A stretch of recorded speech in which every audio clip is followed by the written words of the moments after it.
Magpapa-reshoot ako ng graduation picture ko because I don't like it. Hi guys, so get ready with me. Let's put some makeup on. Pop, pop, pop. Don't mind Adi, so just right there. So we're gonna be doing like a makeup, no makeup. So right now, pinrep ko yung face ko. We're gonna be using e.l.f. for our primer.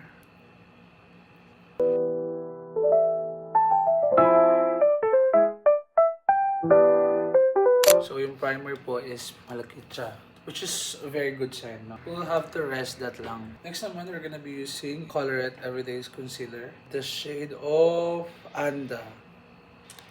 So, lagay ko lang dito sa baba para lang di ka magmukhang pagod. Ito. And then dito para matakpan lang yung mga konting chismis. Yan, no? Kasi nagka-breakout ako nung later 2024 and then hanggang ngayon healing pa rin siya. But it's doing great. Rest lang natin siya. By the way, naayos ko na rin yung hair ko. Dapat ganito ang hair ko pag graduation, di ba? Anyways, magpapa-reshoot ako ng graduation picture ko because I don't like it. Parang hindi ako yon, hindi siya masarap, hindi siya everything. While I'm still waiting that to fit check muna tayo. So I'm wearing, this is Uniqlo. This is from TKS. My pants is also from TKS and my shoes is from New Balance. Socks from, I forgot. I'm gonna blend that. Bakit ang blender ni Jay pero let's make use of this. Ito siyang big. Before, hindi talaga ako marunong mag-makeup. Like, I don't know, makeups.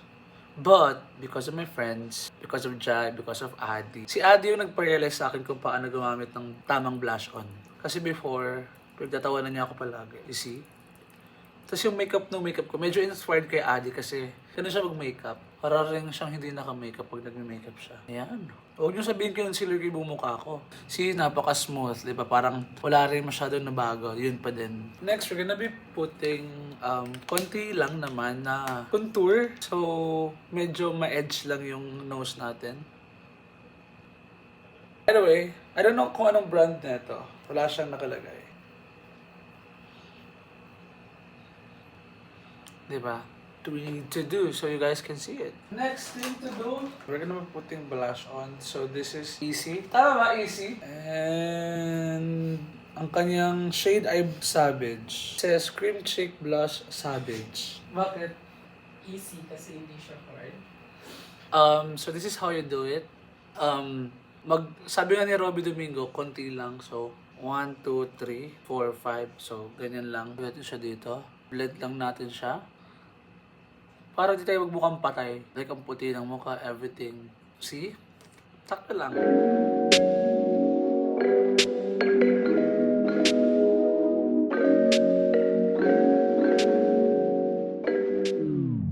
Para pag nag-smile ka, mamumula yan. Tsaka balita ko pag natamaan daw ng araw ang Easy, nag-a-hard siya.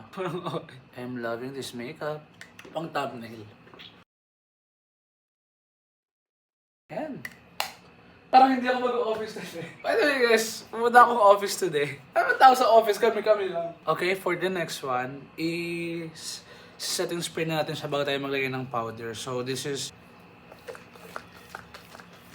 there you go. I-rest lang natin siya. For those people watching this video, you are not allowed to make unnecessary comments about how I do my makeup. You do you, sabi nila, no? You only live once. So, paano ko siya ginawa? It is what it is. Then, of course, sa lipi natin. So, this is from Japan. Binigay sa akin to ni Cristel, my beautiful classmate. Actually, may mental siya eh. Meron siyang mental effect. Diyan masili siya. Tapos mag-aanghang siya. Tapos medyo mag-aano yung labi. Which is very good, no? To finish everything, we're gonna be putting this Get Ready With Me loose powder in the shade Lemonade.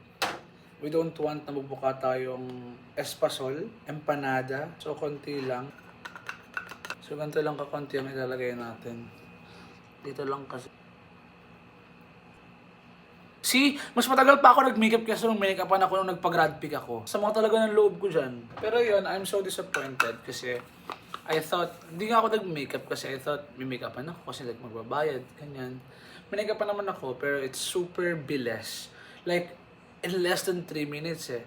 natapos na yung makeup and even my hair. Hindi siya, alam mo yung parang they're not recommend. Nag-recommend, pero yung recommendation nila parang it's very traditional na parang nagmukha akong elementary. But anyways, magpaparetake tayo. It's not a problem. Hindi natin siya na-bake ng maayos, no? Pero blend na natin siya. For sure, nahanap na ako sa office. There you go. Di ba? Makeup ng makeup. That's how you do it.